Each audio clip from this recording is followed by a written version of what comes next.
Hello everyone! So dahil marami tayong time, sagutin ulit natin tong question na to kasi napansin ko na napakadami kong viewer na may interest sa mga growth supplement. So ang question niya, hanggang ilang taon daw po ba na magsasara ang ating, siguro ang tinutukoy niya dito yung epiphyseal plate para tumigil ang pagtangkad, at totoo daw po bang nakakatangkad ang cherry fur?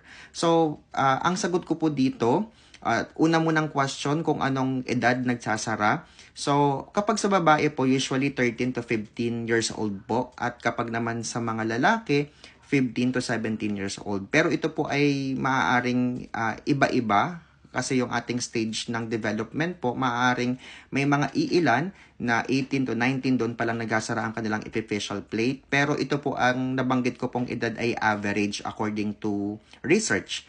So, ang question naman na ikalawa, kung totoo daw po bang nakakatangkad ang cherry fur.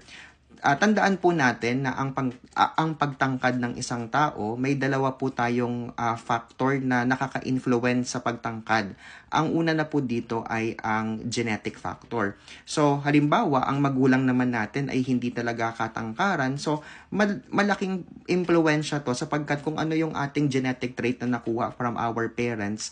So, ito na mismo yung magiging height din natin. Kasi, ito ay genetic factor na wala talaga tayong magagawa. Okay? Kasi ito ay namana nating trait. Ikalawa na lang siguro ay yung mga pagkain nating kinakain or yung mismong diet ng isang tao. So malaking influence din to sapagkat may mga pagkain katulad ng halimbawa mga pagkaing mayaman sa calcium. So ito ay nakakatulong sa bone and growth ng isang tao.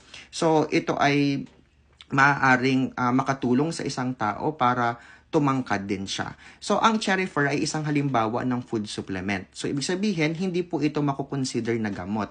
So, maaari or ito ay may nilalaman na tinatawag na chlorella growth factor. At ang component na ito ng cherry fur ay tinatawag nating growth enhancer. So, ibig sabihin lamang po nitong growth enhancer, tutulungan ng isang tao na ma-reach niya yung capacity niyang tumangkad ng mas mabilisan. Okay? So, maaaring hindi sa iba ito epektibo at maaaring sa iba naman ay epektibo sa kanila. Okay? So, mas mabilis nilang nare-reach ang kanilang pagtangkad. So, case-to-case basis, kasi sabi ko nga, ang cherry fur ay isang food supplement. So, binibigyan lamang po tayo ng proper or yung mga nutrisyon na hindi natin nakukuha sa ating mga kinakaing pagkain. So, ibinibigay po ito sa atin ng ating food supplement na cherry fur.